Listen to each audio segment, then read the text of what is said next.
sometimes you gotta look shit up. Do a little research. Not the smartest man in the world. All right. Episode 19. 19. Yeah, Oh, boy. that's what's up. I was Almost 19 20. once. I was 19 once too. It was actually a really fun year. I guess. I don't remember much It's like of it. almost half your life. You old fuck. So today, I was gonna church it up, but it's okay. Yeah. Justin's here. I'm here. And the fucking legendary Mr. Jarrod Ives. Yeah, boy. Yay. Yo. Yo, what's up? What's up? So, what are you in, like 1,900 bands? I've been in a collective of about 6,000 bands. Yeah. It's a much higher number than we were anticipating. Yeah. You're preaching to our choir. I don't think we have enough time to go through them in this episode. Yeah. I actually have a list of all of them. There are 3 people in this room, and I bet collectively there's over 30 bands between the Oh, three of definitely. us. Oh, easily. Yeah, for sure. That's great. I've definitely been in at least 10. Mm-hmm. Oh, I've been at least 10. I know for sure you've been at least 10. Oh, God. Favorite band, quick, go. Death. Death? All-time favorite. Really? Yep. Damn. Oh, his all-time favorite Yeah. band? Oh, yeah. No, I knew that. Oh, did you? I got their name tattooed on Holy my shit. chest, baby. Booyah. Yeah. Well, I have a Thursday tattoo somewhere. There it is. They're not my favorite band in history. I just really like that We were fucking actually logo. talking before we got out here. I said I had a question I was going to bring it up to him, but I mean, we can just kind of basically go straight in. But I told him that I remembered him from Wraith, and he was telling me, because he's mostly a drummer. Y'all played Rockstock, didn't you? Way back in the day in Bryant Mills Park? No. No? No, we didn't play Shit. that one. My brain's all fucking stupid. Well, anyway, the reason we were talking about Wraith is that's what I remember him from, but I didn't actually meet him until he was in Wake, Dead Man Wake, and he used to also play in Bitter Times with Jeremy Yep. oh, yeah. and Mondo. Yeah. Mondo. Well, the first time I ever met him was when Medic Red played that show in BB before yeah. the Minus the Wars last show, and he played 2 sets that night. Yep. Damn, Yeah. dude. You didn't Wake, Dead Man Wake closed, right? No, Wraith closed. Wraith closed. Wraith closed and Wake Dead Man Wake played. Oh, so you played 3 times. No, that was before I was in Bitter Times. They were still called Low Life. Oh, yeah. Yeah. Oh, Jericho played. That Daniel. was bitter. Daniel. That's Black Daniel. That's what everybody called him. Black Daniel. Yeah. yeah, no, I remember. That's what everybody called him. I don't know. I mean, I knew you played for Bitter Times. Yeah. But yeah, he was saying that he's mostly a drummer and everything. He actually came into the scene as a vocalist and a guitarist for Wraith. Yeah. So how many instruments do you play? Let me think. I play drums, guitar, I do vocals, and beatbox, I guess, counts as vocals. Sure. And, you know, You probably play that's bass. it. You play any piano? I suck at piano, man. I do Really? too. I can do too. pretend to play piano. Yeah, Like, I mean, I same. can move I know around on it. I know C, and as so long as I can move around that C, I can make you a song. I mean, but that's it. I know my basic triads, but when it comes to playing the piano, like finesse it, like no chance. We'll call it 4. Yeah. Bass Bass counts. if you know the structure, because not just playing guitar riffs on a bass, Yeah, but like yeah. if you can bass. Oh, if you like, can play guitar riffs on a bass, then why the fuck you playing bass? Play a fucking guitar. well, I because actually, there's no bassist. I typically write my guitar riffs as bass lines first. Really? Yeah, because I think when I'm playing guitar, I think like a drummer. So you write like the root note first, and then go I from was there. kinda- about to say that. Well, something like that. Like I'll have a groove in mind, and I'll just do like maybe some 7th chords or something, and just bounce around. But it's mostly the rhythm that I have in mind. And Fuck yeah. typically the guitarist wouldn't even play the riff that I wrote. He would do his own thing, and the riff that I wrote would just be like the basic like whole structure of it, as opposed to like the guitar part. Yeah, that's Yes, badass. That's wild. That's kind of how I write inadvertently, only because I'm a terrible guitar player. I write rhythm. Not true. Not true. I write rhythm and then just fancy it up with my body. Performance art. You're a great performance art. showman, I will say that. Oh, definitely. Actually, so Both of I you was are. just telling you guys, our next guest after you, Jarrod, is our buddy Earl Strassner, who's like a fucking phenom bass god. Yeah. So after that one, I want to do one with I want to find my best performance buddies and do one on performance art and psychology of how to set your shit up properly and not nice. look like a gimpy band. Yeah, definitely. Like, you know, those guys that put their cymbals in the case on stage. Oh my God, no. Yeah, just, You're killing everyone's soul. yeah. Come on. I learned very quickly from playing, especially playing drums with Lame Johnny Corey. Is just like everything outside. He's like, don't take the cymbals off. But we get the cymbals. Go outside. Everything. Do it later. Everything outside. Everything. Chords, all of it. Always. Dude, so here's something neat that's just kind of off the fucking topic. I don't know what the hell we're going to talk about, so we just talk about whatever. Yeah. A buddy of mine, I was at a Friendsgiving, you know? Yeah, Those yeah. are popular now, so I went to one, and it was fun as fuck. Met a lot of new people and everything, but my friend's brother was there, and I've known him since he was a child. Yeah. And he's working with a guy who's making this system, and it's an RFID system, and you'll have like a transmitter, say like in your band trailer, right? Mm-hmm. And this transmitter, there'll be these little tags, these little RFID tags, tiny as fuck. Yeah. And you'll spend like $200 and then you'll have to buy more tags. But you put that tag on every piece of equipment you own, and as you take it into the trailer, it scans it and it goes to your phone. So you pick your phone up, and instead of doing dummy checks now like a fucking asshole for an You've hour, got everything. you have it all right there. And if you're like, oh, I'm missing my 20 foot, let's go find that fucking cable. Yeah. Or, hey, it's all here, lock this bitch up. Dude, That's that's fucking awesome. sick. Imagine one of those in your play, like your shit. We call our place the shed, or like in your home if you jam at home. Yeah. And as you're coming out of your house and putting it in the trailer, it's good. And then as it's coming out of the trailer, you're like, okay, awesome, it's good. So you've It's all got there. like Yeah. your handheld inventory check. Yeah, and it's doing it automatically. That's fucking who's doing that? I don't know the guy's name, but the Oh. guy I talked to, his name's Craig Wynn. So Okay. Oh yeah, Craig, dude. Yeah. He's awesome. well, one of his friends is working on this, and he was telling me all about it. I was like, this man's gonna be a millionaire. Yeah. Yeah, dude. I'll buy easily. fucking two at least. At least. two. One for Yeah. my trailer, one for my jam space. Yeah, absolutely. That's minimum two. dude. That's I'm brilliant. sure, I was about to say he's developing an app probably. Well, yeah, that's probably the hardest part is probably getting all that coding to where. Yeah. Plus, the only problem I see with it is that RFID is line of sight, so it's got a pretty broad range. But you know, I don't know. I don't know how any of that shit really works. I just know RFID, like that's what's in your remote control, Right. So it's line of sight based, but you know you can hold your remote control backwards and it'll still control the TV. So it is a wide line of Well, the sight. thing with the remote though is that it has to be just within a certain radius of feet. Radius right? of where the sensor is. Yeah. Yeah. Nothing can So be it has blocking nothing to do with sensor, though. direction. So like if you got your big dumb head and it's blocking the sensor as shit's coming in, it might not be scanning. Well, that's a lot. That's a lot of space. So it's going to take a while for me to move. Worth it, So dude, have you done anything exciting musically lately? That dude. So much exciting. are you still in? What's the Abandon the Artifice. Yeah, Abandon the Yes. Artifice. Yeah, Abandon the What's Artifice. going on with that band, dude? Man, we've been enduring a lot of changes over the past few years. I know. And, I want to see you guys again. our rhythm guitar player Ty just stepped down, and I guess he's gonna help us finish his parts on the album. But we're about to start tracking for our next album. Okay. And you know, we just recently got the equipment. We're gonna go for the home studio thing. Everyone, dude. Yeah, It's and, everyone. and just let somebody else mix it, and Master it. yeah, for sure. You And know a guy.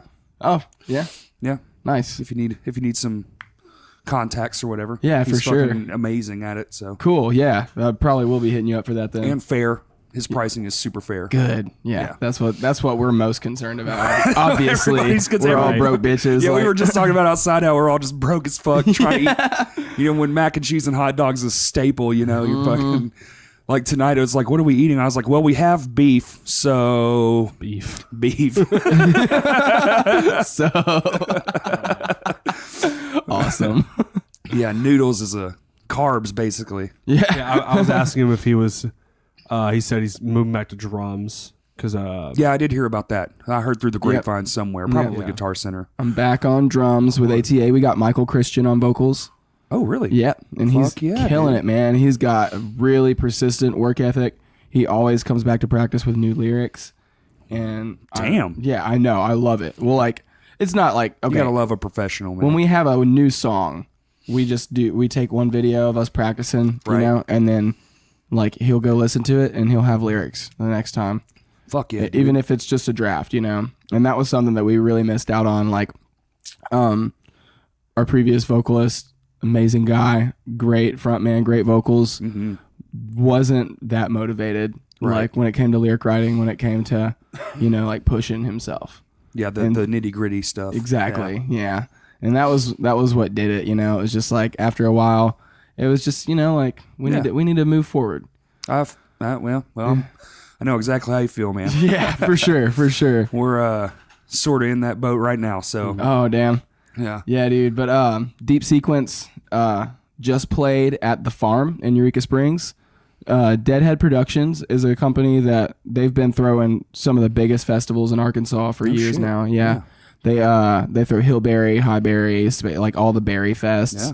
And all kinds of big events over there in Northwest Arkansas. And we played like a private holiday party at their place. And was this your jazz thing or? yeah, what it's like it's okay. We play like psychedelic funk. Okay. Yeah, that's the best way to describe it because we get way out there and we jam. Like we'll get like in the middle of a song and just go somewhere, and then eventually That's how you do it live? Yeah. Fuck yeah, dude. Like 50% of our live set is improv. Well, What okay, the so fuck, man? this is a perfect thing. So what we were talking about, he was explaining to me about the show, and one of the other guys from Deep Sequence called him. Was like, "Hey, that one part in that one song we did that's kind of heavy and all that stuff." He's like, "I just wanted to let you know that part was really cool." Yeah. Like I really like that shit, man. Yeah, like he just called to tell him, "Hey, that jam part we did in a jam song was tight." Yeah, he was just like, I just thought about it, and like, there's this part. It goes from like a kind of dark, fast pace thing to we do like a key change, and it gets kind of major and like I don't know. I guess they said it's in like a Phrygian mode. Yeah, I don't know. Yes. It's all French to me, right? But yeah, Literally so like Greek, but continue. well, I never knew what to do there. Like I was always guessing, at practice. And eventually it just hit me like just something a little like throw the snare like a little bit later in the groove and like move around on the toms and just kind of let them like push that part of the song. And I'm just kind of in the back. Hell yeah. And he just like specifically thought about that part and then just called me to tell me that he thought it ruled. Dude, that's awesome. Yeah, The only thing me and Justin call each other for is like, hey, remember when you fucked up that part? Yeah. Dude, seriously? we went over this like 12 times. Yeah.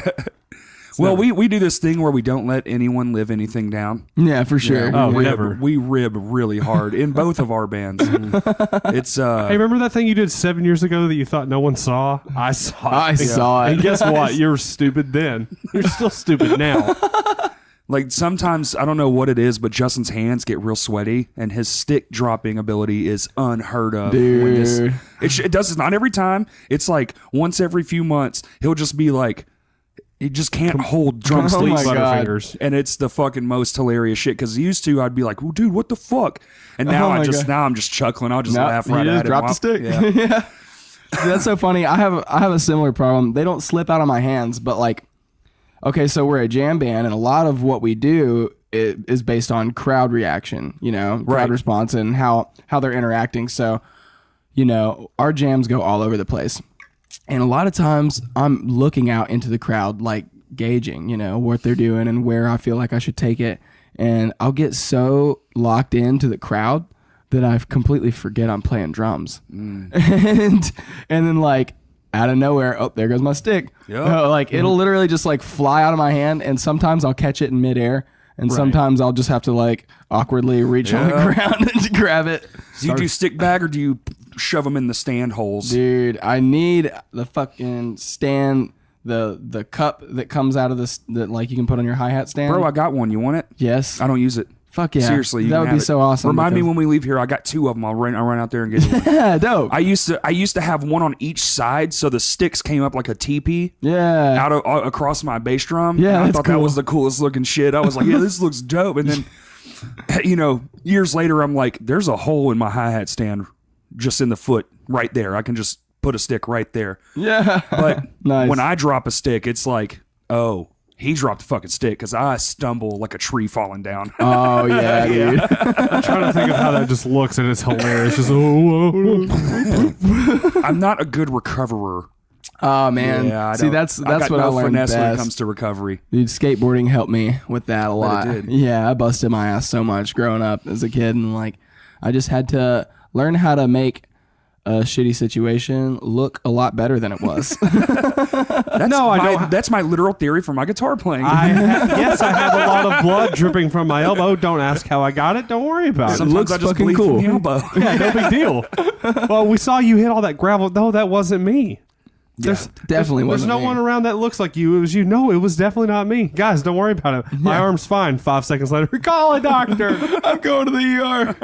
Fuck this. I'm dying on this gravel that I hit. Wait, that wasn't me. So how many bands are you currently in? Is it 3? 2. 2. Yeah, but the I have jazz thing and the funk thing and the and Abandon the Artifice and I do my own thing like electronica. Well, kind of with the beatbox. Right, Yeah, because you were trying to explain it to me when I saw you downtown a few weeks ago. And I Yeah. was like, live stream it. I wanted to. I wasn't able to, but there's Yeah. some video. But I'm doing another set on January 12th at Vino's. I'm there, dude. Fuck yeah. Yeah, I'm there. So basically, just please remind me because I have a memory of a goldfish. Goldfish. Yeah. Yeah, I will. I'm gonna make the event page pretty soon. Basically, I just have a loop station.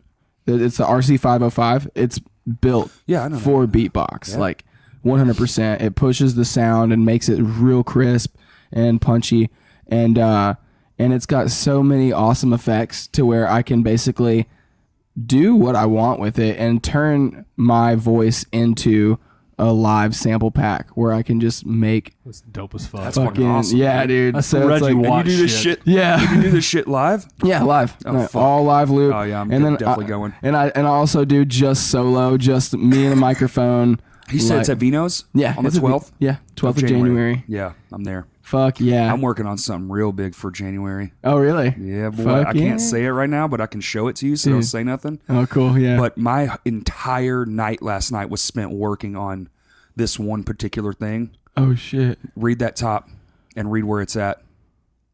Oh yes. Yeah, don't say nothing. Oh my god. This has been a month. Please. We've been doing this for an entire month. Dude, we got so much fucking PR coming for Take this my thing. money. Yeah. Dude, yeah. It's going to be big, and we're going to do... I've got everyone doing this for free. Yeah. Everyone. Oh my God.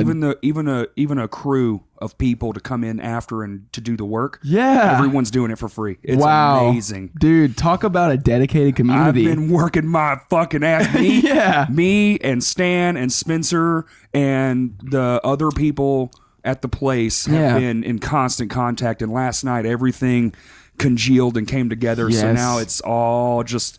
Now it all just has to happen. Dude, I'm so happy that this is a go. Yeah. Because we've, you know, had issues in the past, obviously. For about the better part of a decade. I literally, when people listen to this episode, like, what the fuck are they talking Yeah, about? yeah. It's like, we fucking Hey, know. well, here's the deal. This comes out Tuesday, which is what, the 3rd? Tuesday. the 4th, It's the 4th. You will know the following Monday, which will be the 10th. the 10th. The 10th. You'll all know what's going on the 10th. That's my I mom's wish I birthday. could say something right now, but then you'll trust me, you'll know. Cause Use your imagination, but you're going to be wrong. the fucking campaign that I have planned now is stupid. Guys, I'm going to spoil it. Corey has proof that there's real life unicorns, and we're going to unveil it. Yeah. Yes. I've got proof of unicorns, aliens, and my penis is bigger than you think. Wow. Impressive. That's that last one is completely false. The unicorns are real, though. Yeah, unicorns are definitely real. For sure. That's fucking But awesome. anyway, so that's a thing that's going to happen. Did you see Yes. that sick lineup too? Oh, It's a good yeah. one, dude. Yeah. Oh, my God. We were just talking about one of them on there. Shit, dude. So I want to get into like I love talking about writing songs on this podcast. Yeah. Yeah. So I want to get into like you said your other band is 50% freeform, which I love because me and Justin in our practice room, we've actually talked about going just me and him with a couple of pedals on my guitar and just doing a set live that we've never done anything. 100% freeform. Yeah. Yeah. So that, dude, I got to come see that shit. Yeah. 'Cause that shit, Dude, you would love it, I man. love that shit. We man. have so much fun. And I like, bet you do. so, yeah, I mean, But like, don't you play like fancy places? we played, Because I'm not a fancy guy. no, I Look mean, at me. we're doing a New Year's show at George's. Majestic Lounge. Yeah, in Fayetteville. Fuck yeah. Yeah, with Arkansas, who's like a well-known bluegrass band from around here, from Northwest Arkansas, and Can it's I gonna. just tag along? Can I Yeah. come tech for you. You definitely can. Fuck yeah, anytime. Because I would rather do that. I need at least a few excuses to go that far. Yeah, for sure, dude. I love Fayetteville. It's one. And George's is shit. Yeah. Are you playing on the inside? Yeah, we're playing in the back, like on the back? big stage. Nice. Finally, we played up in the front twice now, and we've just been dying to get on that stage. You earned your keep. Yeah, for sure. And we always bring a crowd. Like our Northwest Arkansas following is almost better than our Central Arkansas following. I mean, I'm not talking shit on Little Rock. I love Little Rock, but Northwest is blowing the fuck dude, up. it really is, man. It's like the premier fucking place to just get your foot in the door. Yeah, man. We've been is. talking about getting LJ up there for a eternity now. It seems like we really need to get our asses up there and play somewhere. Honestly, it's worth it, man. There's just the scene, especially like the more alternative and like heavier scene, it's coming together. Which again, LJ's a little bit of both. Yeah. It speaks to both communities, I feel. Yeah, definitely. So let's get into the other stuff, like the writing. How, like, when you guys sit down to write a new song, and your other band, Abandon. Sorry, Abandon the Artifice. Yeah. What's that look like, dude? Like, I want to get into like the detail. Do you all bring in things? Because like in My Hands to War, Justin writes basically everything but vocals, and sometimes vocals too if he has an idea. And then in Lame Johnny, it's all of us. Yeah. It starts at a riff, and then we just build. Yeah. From there. Well, in the past, we had like the power trio going on. Me, Jake, and Ty were the creative forces, and there for a better part of it, like Ty was writing the original, like a lot of the original structure, and basically what he would do is he would have like 3 or 4 riffs, and then he would show them to me and we'd jam them, and then I would be like, well, I feel like we should go here with it instead. Right. Like I feel like we should try to build this up, or even take it in a completely different direction. And then like I'll pick up the guitar some and like write some riffs or like manipulate the riffs a little bit. And Jake, like, he's just a beast, man. And he can literally just, he'll learn the riff and he's throwing some lead over it. And it's like, Jake isn't like a shredder. Like he's not like a lead shredder. He's more like I know exactly what needs to go here. Right. You know, and he just fills the space. Like, and he's badass. Just every note's solid as fuck. Dude, yes. Yeah. He is one of the most solid guitar players I've ever played with, for sure. And like, dude, working with him at the Guitar Center, he just seems so unassuming. Yeah, like no lie, my favorite part of watching y'all play is you and Jacob. And like, just being like, what the fuck, dude, man? Yeah, the shit that he does, man. Like when me and Ty first started the band, our original vision was to have like a faceless kind of thing going on, like the faceless meets like Thy Art Is Murder. Yeah. But I'm honestly really not into deathcore. And Ty he was like Oceano, like that kind of shit. I'm more like old school, like Morbid Angel, Suffocation, Dying Fetus. Morbid Angel, there's a name I haven't heard in forever. I've seen them. Oh fuck yeah, with Pantera and back. Oh, fucking dude. course you oh sure my did. god, dude. Every fucking band in the world, I bet Corey's in with some dive bar in his mother's ass. Yeah, I saw the Beatles, Led Zeppelin, saw Hendrix. Yeah, man. I saw Buddy Rich play against Animal and the Well, you know, my dad saw all those bands, so if I was in his balls, then you know, technically you were there. Yeah. Maybe I was around. I was just like that lowly sperm that never died. Yeah, and then I beat everyone to the punch. Don't you notice how on Family Guy, Stewie's like evil twin, he was like in his dormant. Yeah, he was in Peter's eyeball. Right. So like, you know, the spirit of the sperm can live Stewie's anywhere. Evil twin. Yeah, you're Bertram. Stewart. I don't know how the fuck we got there, but I saw Morbid Angel once. Morbid Angel, yes. Yeah, sperm. Morbid Angel. Makes sense. Right. But so anyway, so y'all two had competing styles. Well, it was more like me adjusting to what we were visualizing the band to be. And so Jake came in, and honestly, I was looking for like I had my mind made up that we were going to be like a deathcore band, and even though that wasn't really my thing, that was just like what we had pretty much agreed on. So like I had my mind set on a different style guitar player, but Jake came out and jammed with us a couple times, and he was just laying down some shit that I wasn't prepared to hear.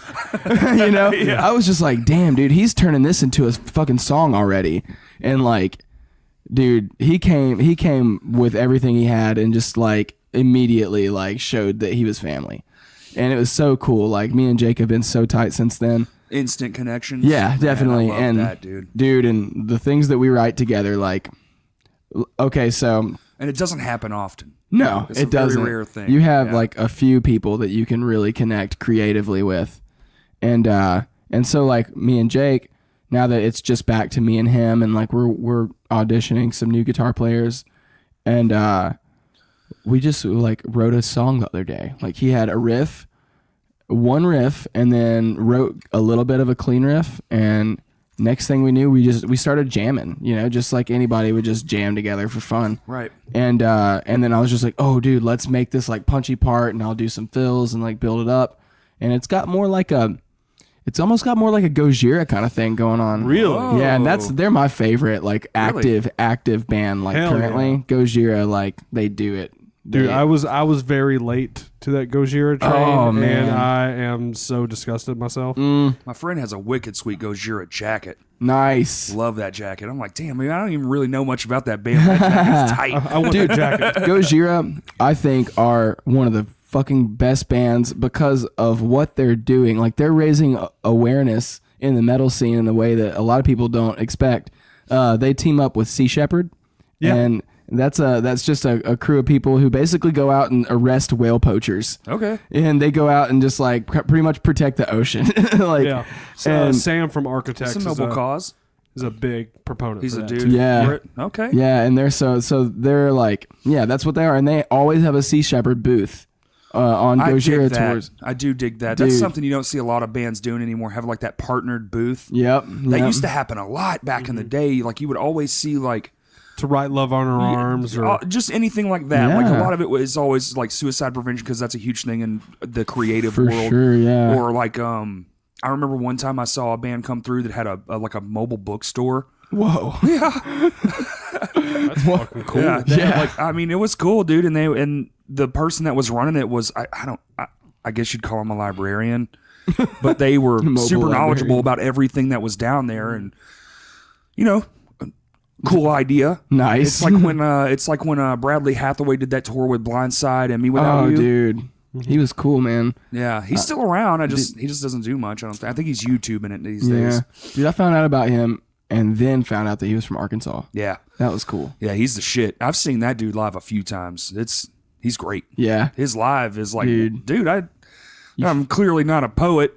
I'm not that into poetry, but the way he does it with like his Yeah. inflections and all those Yeah, things, he his invented like like- his own little It's style. like Bradley Hathaway, then like Levi the Poet. Yeah, Levi the Poet. I've seen Yeah. him too.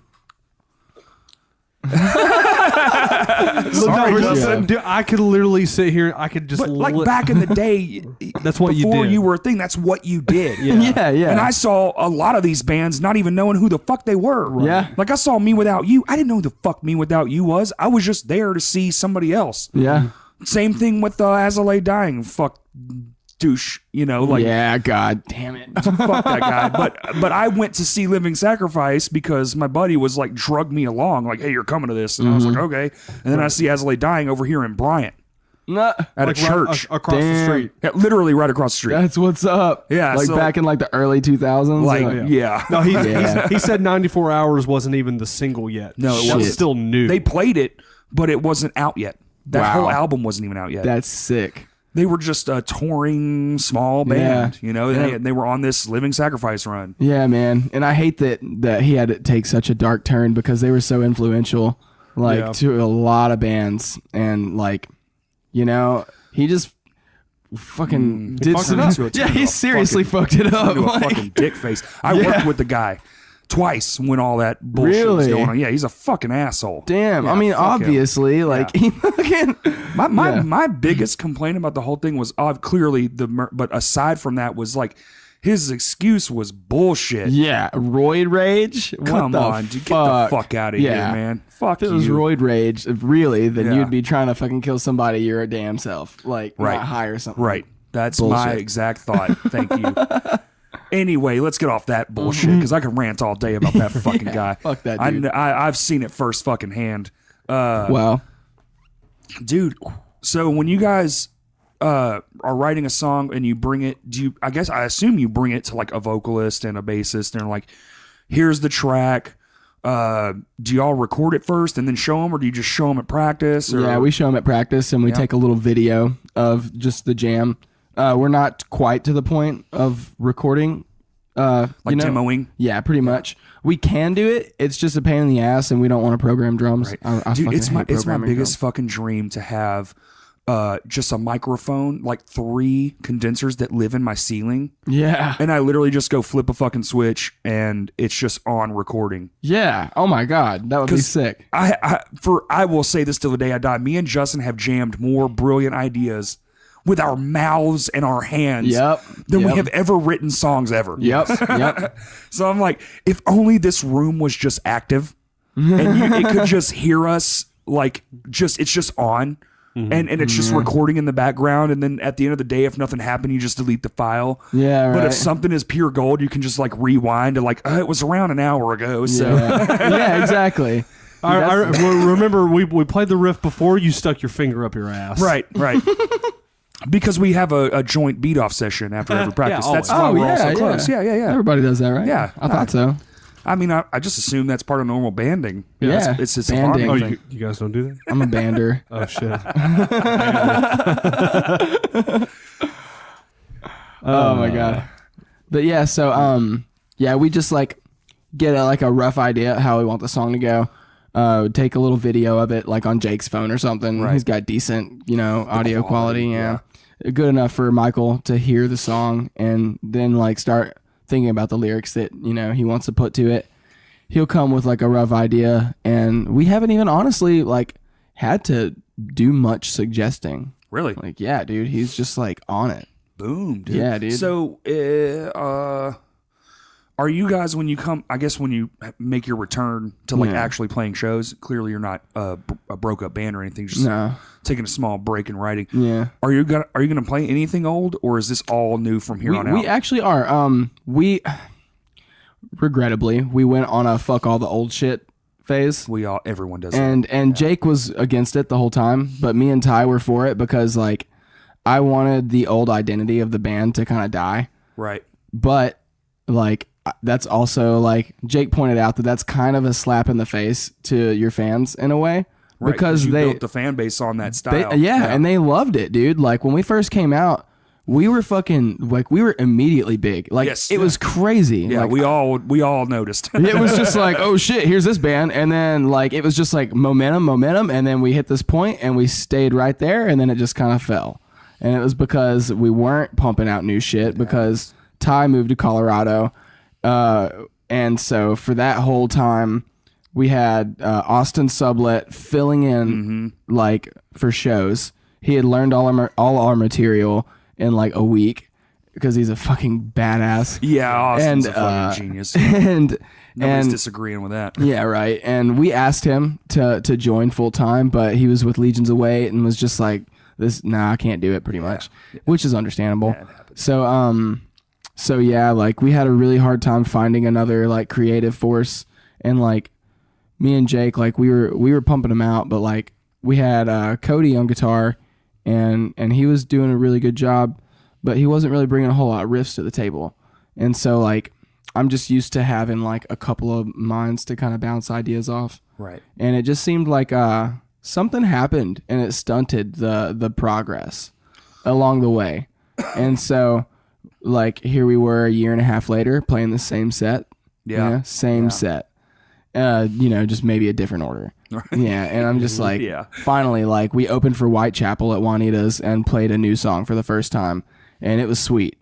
But yeah, like since then, Ty came back from Colorado and was like, I want to get rid of all the old shit. We're gonna write all new shit, and we got a new sound, and it was sweet. Like it was this kind of like psychedelic death metal thing. Whoa. Yeah, like really trippy like and effects. You were doing vocals at this point? Well, actually after a little bit, we spent almost a year auditioning vocals. Damn. And yeah, with me on drums, and couldn't find the person that we felt was what we were looking for with the future of the band in mind. And so we decided as a group to look for another drummer and for me to step up and do some vocals. And that was really cool. We got Zach Willis from More Than Sparrows. He came and played drums and he did a really good job. He picked up on the material and brought something to the table that was a lot more different. Like he brought more of like a hardcore kind of feel back to the group.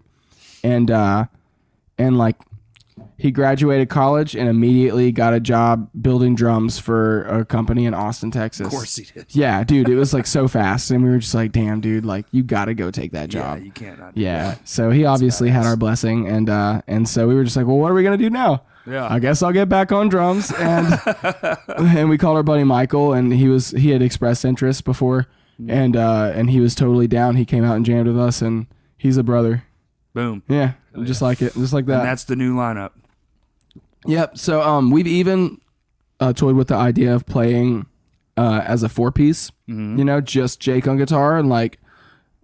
It's not a bad idea. No, I mean it could work. There's definitely some times when I feel like 2 guitars are necessary with our music. Oh yeah, I understand that. But I mean, if the right show comes and we want to do it, then we Right. probably will. Yeah. But yeah, I'd really like for us to have a second guitar player like locked in before Have we y'all play. tried another. anybody out so far? We got one person auditioning with us, and I think we're gonna go ahead and move forward with it. He's a really badass guitar player, Fuck yeah. but nothing is set in stone yet, obviously. And I have another person in mind. If that doesn't work out, that has expressed interest as well. So it seems like we've got a future still. Hell yeah. Yeah. That's all I give a shit, really. Right. I just want to see you guys fucking play again. Yeah, seriously. Y'all are fucking, what's the word? Brutal. Brutal. Yes. You have to R-U it. Brutal. It's like Jack Blackett. Yeah. A little bit. Yeah. But you have to, gain 20 pounds and Immediately and then go, yeah, and shake your fucking hands and head at the same time. It's a burrito. Burrito. No one can see what we're doing. I wish we were videoing Can you this. hear the movement? Can you? You can feel it. I was going to ask, so with Deep Sequence, is it kind of the same way? Like, I mean, I know y'all mostly build on improv ideas, but I mean, for most of the stuff, you kind of have like just a general idea of a structure in place. Well, we actually do a lot of composition as well. Yeah. We like to compose and push our limits, but so what we'll do is somebody will write a riff or 2, or maybe even try to have a complete idea. Mm-hmm. And once we get to a certain part in the song, we'll be like, okay, this is where we jam. Right. And so like we'll have a space where we can just go somewhere. Okay. And then what we'll do is we'll have a comeback, like we'll come back to a riff or even like a new part, and that'll be like the time the jam ends. Mm-hmm. And so like we have X amount of time to do basically whatever the fuck we want, and we'll stay within a certain key, and maybe even modulate and go to a different key and just change the feel altogether. And then bring it back, because like my favorite thing is the fact that people forget that we're playing the same song. Mm-hmm. And so like it's been 15 minutes. It's been 20 minutes. What the fuck? I'm not kidding. It's like and some then, Mahavishnu orchestra I shit. fucking love that. and man. then all of a sudden you hear that riff and you're just like, oh my God, are you fucking serious? Since we have that ability, we have this really cool advantage of being able to make sandwiches. So we'll I say lasagna. lasagna. I call Yeah. the song lasagna. That's Lame Johnny's entire like ethos is like a layered song lasagna. Yes, that's awesome. We'll basically like we'll start with like one song, and then we'll get to a place in a jam, and then we'll fucking play a different song. Go all the way through it, play another song, go all the way through it, and then come back to the first song at the very That's like end. was that White Pony where Deftones started and ended on the same song? What was that? I think so, yeah. Oh shit, Yeah. that's so I can't remember what album they did it, but it was. I was going to say, brilliant. Horse the Band did that on A Natural Death. You can listen to it Yeah. entirely. And it's like a loop. It's like one big fucking loop. Which, like, Dude, to me, that's like the hardest shit to do when you're like mixing and mastering a record. When you have something that swells in at the beginning and then Right. just fades out. When you can complete that's that, everybody working Yeah. together, man. That's Dude, everybody for working sure. together. And that's the thing I love. Okay, so we've got Deep Sequence is going to be releasing a single in the next month or 2, and it's going to be fucking epic. Like it gets heavy. Like Really? we actually get kind of heavy, and I'm definitely responsible Yeah. for that. Like There are 3 heavy riffs in all of Lame Johnny's sequences, minus the new stuff that no one's heard yet. Yeah. And Justin wrote all fucking 3 of them. yeah, cool. it even got to a point when we played some of them. I would tell friends like see if you can see the parts that Justin wrote. Yeah. And they'd be like, And then yeah, they're like, that's it. That's Yeah, it right they They would there. name No, all literally- 3 parts. No, during one song, one I think was Ridge. They used to Ridge, do vocals yeah. for Achaia. Was Yeah. like, he's like, that's a Justin part. Like while we're playing it out loud, like it's quiet. And he's like, yep. Oh, nice. That's awesome. Fuck yeah. Yeah, dude. And like, so this new song, I love that we chose to do this song because it really shows what we as a group can do when we collaborate as an entirety. So it's like a full kind of just observation of what Yeah. you guys all can do. Dude, it started off as like 2 riffs that John, our guitar player, wrote. And we would jam on it for a little while, and then like we just couldn't figure out what we wanted to do, so we just put it on the back burner. And then eventually it got brought up in practice, and we started jamming, and like the right things happened. And fucking Yes. and then You'd love all to of be a sudden fly on the wall in that fucking room. yeah, seriously, dude. It's wild because like, man, like we never get heated. Like if somebody doesn't like their idea, it's totally cool. Right. And it's just like we want to make this work for everyone, and we want to all be satisfied and get that creative like fix that You hear yeah. that, bands listening? Yeah. That is a crucial... Dude, seriously. It took us breaking up and coming back together to figure that shit Yeah, out. man. That's a crucial fucking point. If somebody doesn't like it, then just fuck it, dude. Dude. It ain't the end of the world. There's No, man. billions more riffs to write. seriously. And see, that's my thing is like, I have definitely struggled with a perfectionist mentality. Right. I have a specific idea or vision in mind, and I really would like to see that come to fruition, but I have to be able to sacrifice a little bit of that for the integrity of the group, because no successful group will survive off of one person Nope. being the only, influent or, creator. And like even bands who like the Faceless, Michael Keane writes their songs.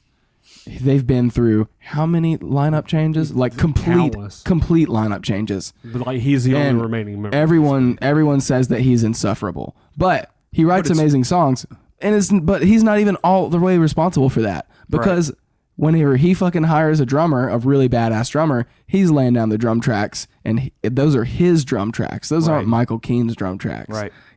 So even though he's the main songwriter, there's still other people coming into play. Right. And like making it I happen. think of like a song of like a body, like the main riff would be like the spinal cord, but everything branching off the nervous system, the vascular system, all that shit. Yeah. That's the singer, that's the drummer, this is the this is the Whoa, bass dude. player. Yeah. You just went like Grey's Anatomy house on me. Go fuck yourself.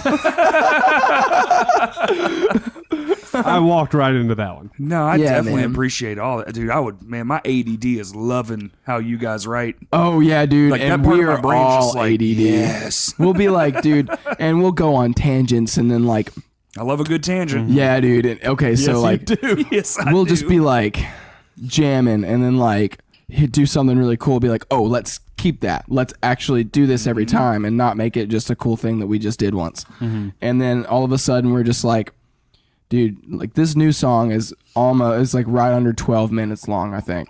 And there's no jamming. There's no improv It's in the just recording. songs. This is that's a this whole is song. composed Oh my song. God. Nice. Yeah, we are gonna release an album eventually, and it's gonna have some jamming in it. How the fuck long is it gonna be? I'm thinking, dude, we could have a 5-track album that was like 45 minutes to an hour long. Whoa. Easy, dude. Like, I think we have 10 tracks and it's barely 30 minutes. So are you guys basically pulling like a between Marry the Me, like Great Misdirect? kinda. It's like Not intentionally. no, yeah. Like, Here's a question. Are there vocals? no. Okay. I do a little bit of This is all vocals. freeform. I do a little bit of vocals, but it's not like lyrics. Like, we will incorporate vocals sometime. Oohs and ahs and all that Yeah, stuff. more like Melodies. throat singing. Throat Throat singing. singing. Yeah, like weird, like trippy effects. Like, I want to use like my voice like an instrument and make it like just add to the atmosphere. So Do sick. you like so while you're drumming and you're doing that? Do you have like a vocal processor? No, not yet. I mean, I do have my loop station can Right. work as a vocal processor, and it's fucking awesome. But you're just not using it for deep sequence. No, Okay. not yet, not yet. Has any of this shit, like that sounds right the fuck down my wheelhouse. Like everything you've said so far, I'm just like, yes. The fact that I haven't seen you is kind of shame on me. Has any of that shit ever crossed over into abandon where you're like, guys, what if we used our mouths for this and I did a thing? Or what if we did X on a thing instead of like this natural progression? Why don't we shake things up a bit? Yeah. We have a song. Abandon the Artifice has a song that we have a jam in it. And I don't know if it's going to stay that way. I think we're going to try and structure it out, but every time we play it, we just jam it because we still haven't found that like specific routine that sticks. So we just explore like the territory and find, and every time we do, like, it sounds so cool. It's like the new shit that we've written is almost like Gojira meets Mastodon meets Tool. Oh my with God. like a death metal thing going on. Damn, oh my dude. God. Yeah. My brain is having so many orgasms right now. Dude, yeah, man. We're trying to like Mental masturbation with Yeah. Jarrod Ives. all day. You're tickling my brain's dick. Dude. See, that's my thing is like I want to be able to show people who are not normally into metal that like it can be interesting and it can be psychedelic and it can be like Do whatever it wants to. yeah, That's the honestly, beautiful yeah. thing about metal. Dude, metal is formless. You break out an acoustic and people are like, okay, let's see where this is going. You know, Yeah. like you can do anything, Dude, man. Absolutely. Anything. That's the beautiful thing about like rock and roll in general. Like, Yeah. heavy, you can do whatever. You can do whatever the fuck you want, man. You can borderline write a country song so long as it ends heavy. Fuck, that's metal, Yeah. bro. Yeah, dude. And that's the reason I fell in love with it is Yeah. because it's just like it's limitless. Like Metal is the fuck word. It's the most versatile fucking word there Yeah. is, period. yeah, It's absolutely. the most versatile music on planet Earth. Absolutely. Period. Absolutely. Yeah, there's definitely you can't Because everything else is boxed in. You can't go outside. subclassify. Yeah, exactly. Like there's versions of country, 90% of it's shit. And then you have like the good 10% that's like, man, this is fucking good. But it's all relatively the same. They have the same 5 instruments. They have the same fucking vocal styles. Yeah, some people are rapping it now, which Oh is my fucking God. hip hop is just. What did I say last week? Was it buttered shit? Buttered shit. Buttered shit. Speaking of Please, yes. new country, did you know that Wheeler Walker Jr. put out WW3? Yeah, I saw the video that he did. I Like just listened- using like a I FaceTime camera. listened to I listened to 3 tracks on my break today, Yeah, and I was dying. yeah. Oh my He's- God. He's the He's the alter ego of Ben Grossman. Do you remember the Ben show that was on Comedy Central a couple years ago? Yeah, I think so, yeah. It's his thing. Wheeler Walker actually started as just a skit, and then he did this entire album, and then he did a second one, and now he just fucking put out a third one. It's just a comedy country is all Yeah, it is. but That's it's what it great, is. yeah. But it's But all vulgar as fuck. Oh, It's like good, yeah. super irreverent. Almost all of it's sex. Yeah. He even teamed up with that Tammy girl from Vine that's Yeah. now like a popular YouTube, Instagram girl. She's like this bigger, heavy set girl that's just trailer trash Tammy's her handle. And dude, she's hilarious. And her and Wheeler Walker have teamed up and made like these silly videos to promote that album. And I follow them both on Instagram. It's just to die for, man. I love that. his Spotify commentary for the first one. Dude, he released his first album on Pornhub, the video. Because no one would let him do it. So he was just like, fuck it, let's go to the other end of the spectrum. Ended up killing it. Fuck yeah, I bet he made some fucking money. He made stupid money. No, Dude. so what Amateur porn. what Corey and I were finding out about Wheeler, about Ben's alter ego and all that stuff is that like he was getting asked by labels to sign to him, and he was just like, "No, man." He's like, "Fuck you." I'm So signed he to literally Pornhub. he had enough money to hire a band, and they went out on tour, and they made all the money. Mm-hmm. No Because label it was working out. Yeah, Like, Fuck what, yeah. fuck a label when it works. Dude, seriously. Especially nowadays. If it works, fuck you, bitch. I'm going to keep all this. Yeah, all of it. I know how to make phone calls, you fucking greedy gremlin. yeah, fuck off. Fuck you. Please, man. Dude, Man. Gremlin. I like it. that's a Theo Von joke. That's I've been watching way too much Theo Von. Dude, I've been watching way too much Eric Andre. There you go. Oh my God, dude. He is like my spirit animal. Eric Andre is a fucking just one of a kind human being. I want to sit down and just like talk to him for like literally 5 seconds. Like, hey man, how was your day? What'd you have for lunch? All right, I'll see you later. Yeah. So my Hands to War is trying to we're trying this new thing where by the way, did you download that app? Yeah, Are you on this chat? yeah. You are? Yeah, I just haven't said anything. Oh, you fuck. So anyway, we're trying this new thing where like we're gonna try to. It's something we've never done. Like tomorrow night, our plan is we're going over to Todd's house and we're gonna try to plan out our entire next year. Yeah. We're gonna have like an actual roadmap for what we want to accomplish, and sadly, we're not going to do a lot of home shows next year because we spent the last 2 years just basically doing home shows. Yeah, and we're for like, sure. okay, it's time to take what we've cultivated and move it forward. Yeah.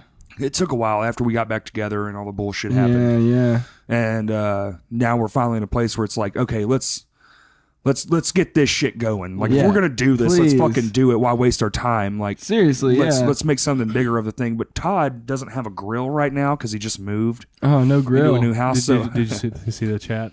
Hi, I'm involved in the group chat. You suck. It's been like 5 days. Oh my God. To clearly show that I've been watching Theo Von far too much, he put, I don't have a grill because it's the holiday season and his wife won't let him buy anything. Yeah. I get that. Of course. Everyone's like, don't buy shit. I'm like, I have a job. I make my own money. How about you don't buy me shit? Yeah, please. I'm tired of Tell not me being what able to do, woman. Yeah. So he goes, I don't have a grill. My plan is fajitas. And I was like, this is my reply. Are you familiar with Theo Von? No, He's I'm from not. Southern Louisiana. He Oh, moved out to great. California. He's just now blowing up. Okay. He has 2 albums out on everywhere, I Yeah, think. Spotify. Apple. Nice. But yeah. the first one is called 30-Pound Bag of Hamster Bones. Yes. It's Okay. ridiculous as it Okay. sounds. It's fucking amazing. But are you... So my reply to Todd after he says he doesn't have a grill and wants to do fajitas, which fajitas are fucking delicious and Todd's a pretty decent cook, so it would still be a viable option, but Right. I wasn't having it. And I said, are you even American? No grill? What in the red, white, and blue hell did you just say? Sounds like a really good time to get your ass down to Lowe's or Home Depot and get right with Christ, you dirty little sinner. Yes, please. You dirty little sinner. You dirty little sinner. No grill. What the red, white, and blue hell? So yeah, I've been going too far. What I've the been going too patriot far. ass is this? Yeah. What in George Washington's grave have you said? Oh my God. That's good. I like that. What in 1776 did you just say to me? What an untreated chlamydia and syphilis did you just look at me for? Oh my God. Benjamin Franklin was a whore. We don't normally get into politics or religion. Aren't you a on here. whore? I mean, I guess. Like mental whore? I mean, depending on what it's about. You want me like? Do you want to open up the can of worms? If there's a topic that I'm super interested in, I will be a mental whore for Definitely everything. mental So anything Mega Man, Final Fantasy, Yeah. music. Every time I die, Dillinger's Escape Plan, especially anything sushi related. Ooh, I have a question. Fuck Justin. No, Sushi. is there any clear roadmap for you guys right now? Is there any clear comeback, or is it just taking it as it For Abandoning the goes? Artifice?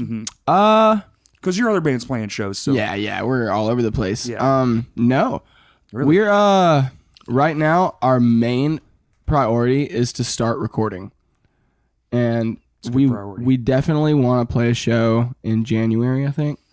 It just depends on what it's looking like with another guitar player, or if we feel comfortable enough to do it with one guitar player.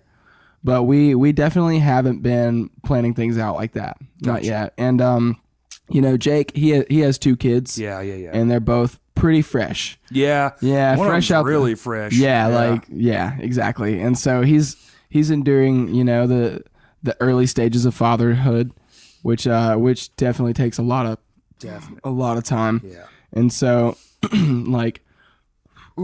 right now it's mostly us working on writing, actually we're pretty much done writing. We've been writing some newer stuff that's going to be on the next album. So like locking it in. Yeah, pretty like much. Getting tight. Staying tight and getting ready to put this shit out, because we're long overdue for a new single. Like, Same. it's been a long time since we've put out any kind of recorded material. We're actually going in the studio in a few weeks Yeah. to start the new My Hands to War record. Where at? Same guy always. So, Yeah. well, last time it was me. I basically taught myself how to make a record and then tried. And it's okay. Yeah. It is what it is. But we did it all right in this house. Yeah, that's what's up. You know, it is like, fuck, dude, I can't afford $2,000 to make one, so I'll just do my best to record one myself. So. Hell yeah. But Corey and I are going to meet with our guy. DJ. Yeah. DJ. Oh, okay. DJ Richardson. Yeah. We're gonna meet up with him soon and kind of just He give did him the like, Lame Johnny record, which isn't out yet, but sounds. I mean, I can just tell you, it sounds fucking amazing. I can actually show you after the podcast. Yeah. I've I got would some- love to hear I've got it. some on my phone. That's man. Cool. Fuck. Yeah.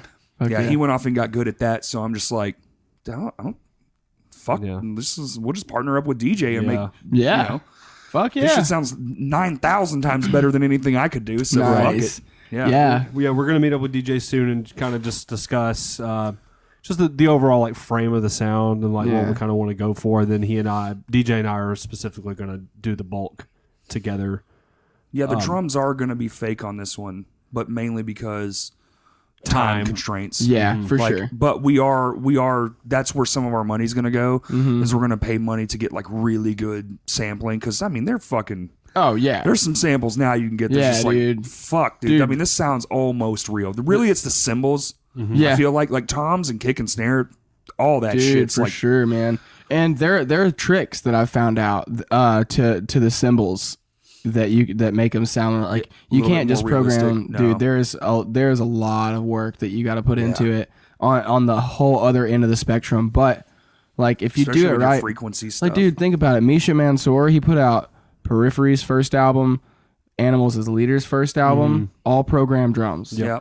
I didn't believe it. I don't know if you've noticed, but I've noticed too with a lot of that kind of stuff is that the cymbals are coming down in the mix. Mm-hmm.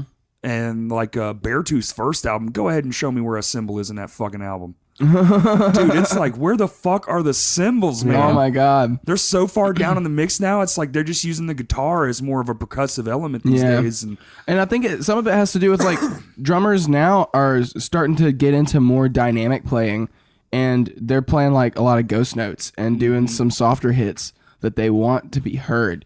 And the resonance of the cymbals can really get in the way of that. Yeah. Like it can definitely like if I'm crashing constantly and I'm doing like a ghost note pattern and then hitting like a backbeat really hard on the snare, chances are you're not going to be able to hear those ghost notes very much. Right. Which then brings up why even do it. Why even do it? Yeah, Exactly. because it's fun and I fucking want to. But also, if you're doing it in a real live situation, and then you're going back and retracking, like they'll set up like just a fucking snare drum Yeah. in the middle of a room, and you'll play just the snare hit Yep. so they can layer it in. It's Yeah, like, dude. what the fuck? Dude. It's too much time. It or is. I can It's- just program it, Yep. and voila. Yep. You know, it's And good enough. These are the parts that I play, so it's okay. I can play it, and I know that. And so there's that's not all a lot I of there's not a lot of people bitching about fidelity anymore. No. You know, a lot of people are just like, well, we've come to a crossroads here. Yep. Do you want the album just to be the most pristine thing ever, or just something you can consume? Yeah. You can't have both these days. No. Right. The It's just studios- like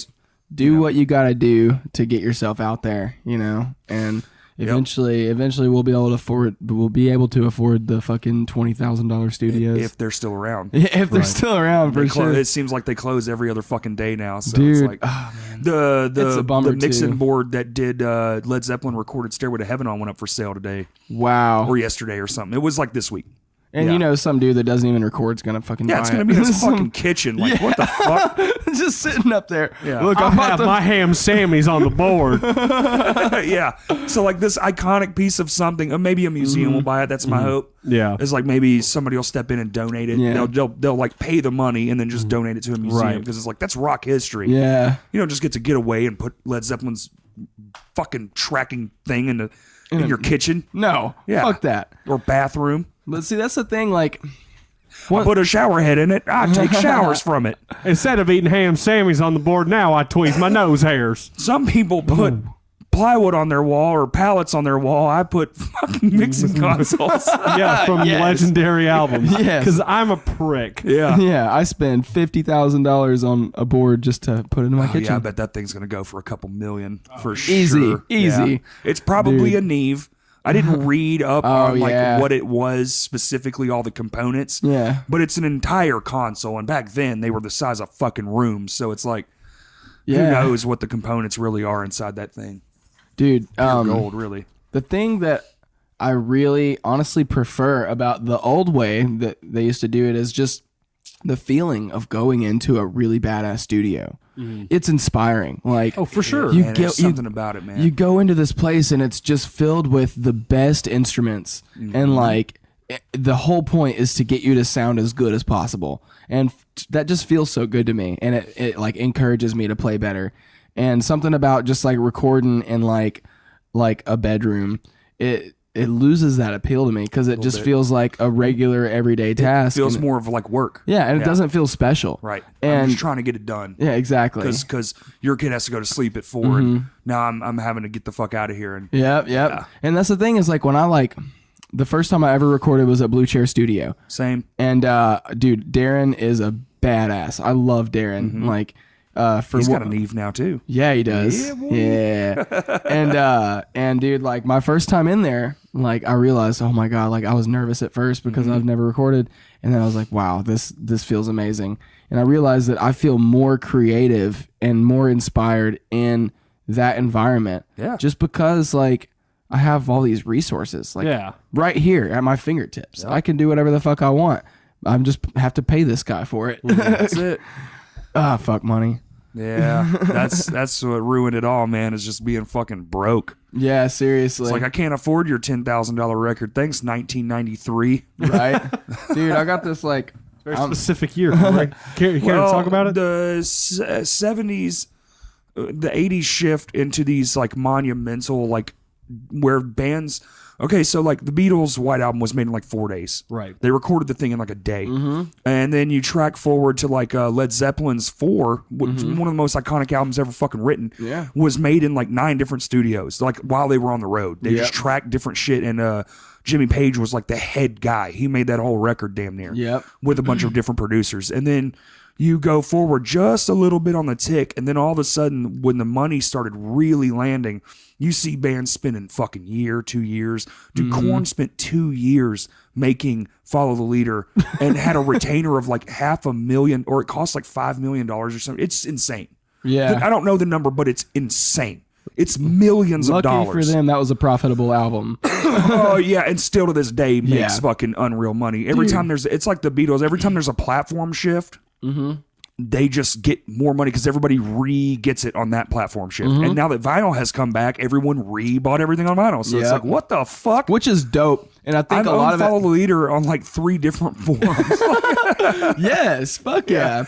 But like, so then, you know, so that album come out in like 96, 98 maybe. Yeah. And you have like bands spending years, not days, making whole records, years. Yeah. With retainer, and retainer is their whole crew. Korn has a crew, and all of those people have to make money, and they're all getting paid their salaries. Just going into a studio and watching a band play, even though everything stayed set up. They're all living in hotel rooms. You know. And it's fucking like, dream job.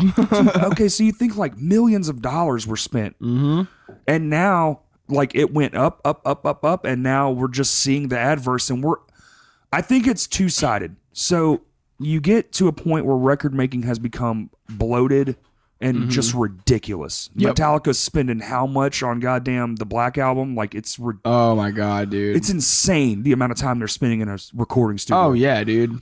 Just being a perfectionist. I remember watching that DVD and they're like, yeah, this song actually has like 70 tracks, and they're pulling up shit that was never in the song. Yeah. But just because they had the time and money, they added it, and then they just pull it down. No, we'll just take it out. Yep. So what you're seeing is we're so close to that explosion. We were alive when those things were going on. Yeah. So now you see like nobody's doing big ass studios no more. Like, have you ever been to Sun Studios in Memphis where like Johnny Cash, Elvis, No, I haven't. U2, some of the literally icons. Yeah, for sure. Were found and made famous from this one studio. Wow. Bro, it's 2 rooms. It's small as fuck. Yeah. And you wouldn't believe the amount of material. I cried when I walked in the room. There's just an energy in the fucking room where you're just my like, God. this is it. This is historic. Yes. And so we're kind of moving backwards, but also forward at the same time. Because now instead of one guy owning a studio and everybody just goes to him because he's the town studio guy, now you have your 2 rooms. It's just like, well, this guy's in the bedroom and I'm in the kitchen. Yeah. And now it's just moved to like we're doing it ourselves, which, you know, if you really think about it, dude, a mic now that costs a couple $100 is almost as good as a mic that was made back then. Yeah. Because of technology. Yeah, honestly. So like it's like this weird double-edged thing where albums cost a fortune to make. I can't really go to a guy to make an album anymore, but in the same hand, on the same sword, I can make an album in my bedroom and it'll sound pretty fucking good. Yeah. It'll sound good enough for people to see what I'm doing. And a good song's a good song, and most people can actually overlook a bad recording. Because like, dude, I have original vinyls of my dad's of original recordings, and you go listen to that versus the remasters that you can pull up on your phone.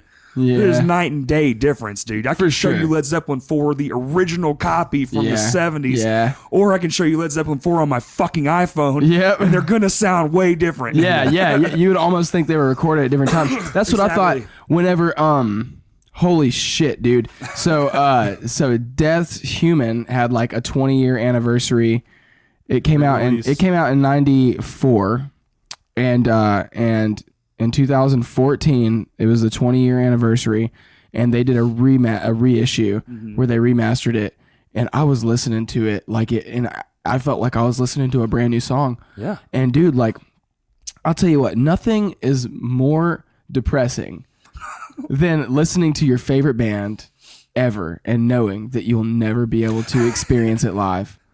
Because that part kind of sucks. Yeah, the lead vocalist. Damn, yeah, I know tragic. It is, man. Like so when I discovered Death, like I was just coming out of my hardcore phase. Like I was way into Brace War and fucking like all in like who was it? Rise and Fall. Like I saw Rise and Fall in Dead City at Vino's like back in 2009, and that was like my first hardcore show.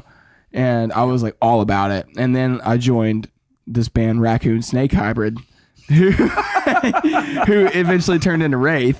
Fuck yeah, dude. Yeah, dude. And I was like, what? Raccoon Snake Hybrid? Raccoon Snake Hybrid. You're in a band called Raccoon Snake Hybrid. You're damn right. Podcast over. That's it. We're stopping right now. That's the best fucking band name I've ever heard in my life. Yeah, I know. Sam Allen was actually she sent me a private message and was like, "I'm really disappointed that you changed your name." And I was like, "Oh man, you're the worst person to tell me that." Yeah, because, shout out to Sam, by the way. Yeah, awesome, dude. I fucking love Sam Allen is the reason that I'm anything in the music scene. Really? Yeah, absolutely. Awesome. Raccoon Snake Hybrid played battle of the stupid fucking guerrilla music battle of the bands. Oh God, we only did I haven't heard that in a while. We only did it because it was at Downtown Music Hall, right? And I was like, we need to play there. Yeah. And we didn't sell a fucking ticket, and we played first, and hardly anybody was there. But Sam approached our drummer and was like, "Hey, don't think because you guys didn't sell any tickets that you didn't do a good job, because I fucking loved it." 2 days later, she sent me a message on Facebook and a friend request asking if we wanted to open for Goat Whore and I Hate God. Damn. Like the next week. Holy shit. I remember that show. I didn't go, but I remember that show. And my fucking, like, in that moment, my balls dropped. I was like, I became a man. I was like, yes, we would love to play this show. No, and followed by the Nuck Fest. Nuck Fest was, one? Yeah, no, the Nuck Fest at downtown. Vor was a headliner. Who was it? Who was that metalcore band from here that got pretty big? Ashes of Augustine. Oh yeah, yeah. They were a headliner. Yeah, they were a headliner at that show. And but yeah, dude, she asked, and it was on a school night, and we're in high school. Yeah. And I texted everybody. I was like, "We just got asked to play for Goat Whore. You better fucking say yes, or I'm never playing with you again." Like, this is our chance. Like, we'll just be sleepy tomorrow. Yeah, Fs are worth it. Like, this is the stuff that me and our bass player Zach would talk on the phone and be like, "Dude, if we could just open for one big band, they'll see us. Like, they'll be able to reckon. Like, young dreams, dude. I'm talking about the youngest. Like, we were so fresh." And we've all been there. Untainted, untainted purity of just like the dreams, and that's the thing. Sparkle in your little eye. Yeah, and people that we lose that over time, and that's why people start jaded as fuck. They get jaded by life, Yep. And then they give up because they realize how fucking hard it is. Yeah, But if it was worth it, it wouldn't be fucking. It wouldn't be. If it was worthwhile, it wouldn't be easy. It wouldn't be easy. Fuck no. But yeah, so like, Sam gave me personally and our entire band an opportunity to actually develop a real reputation. And dude, Wraith, And you like, fucked it all up by becoming Wraith. yeah, no. I mean, honestly, I think that Wraith was a better decision for us. Like, I loved Raccoon Snake Hybrid. I thought it was fun and awesome. But I was in high school and like, Yeah. I was in BB, Arkansas.